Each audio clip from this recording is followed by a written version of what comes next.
Ankleshwar taluka cooperative purchase and sale union લિમિટેડની 82મી સાધારણ સભા અંકલેશ્વર એપીએમસી ખાતે યોજાઈ હતી। સભામાં વર્ષ 2025-26ના વાર્ષિક અહેવાલ અને હિસાબોને સર્વાનુમતે મંજૂરી આપવામાં આવી હતી, તેમજ સંસ્થાના ભવિષ્યના વિકાસ માટે નવા દ્રષ્ટિકોણ સાથે ચર્ચાઓ કરવામાં આવી હતી। Ankleshwar taluka cooperative purchase and sale union લિમિટેડની 82મી સાધારણ સભાનું આયોજન અંકલેશ્વર એપીએમસીના હોલ ખાતે કરવામાં આવ્યું હતું। સભા દરમિયાન એજન્ડામાં સમાવિષ્ટ તમામ કામોને સભાસદો દ્વારા સર્વાનુમતે મંજૂરી આપવામાં આવી હતી।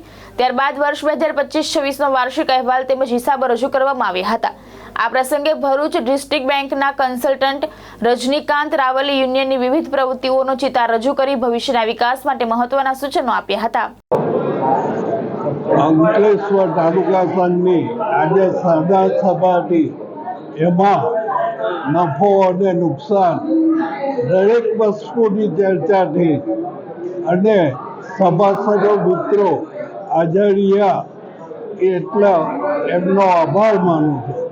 ધર્મેશ રાણા, દ્રષ્ટિકોણ ન્યૂઝ, અંકલેશ્વર।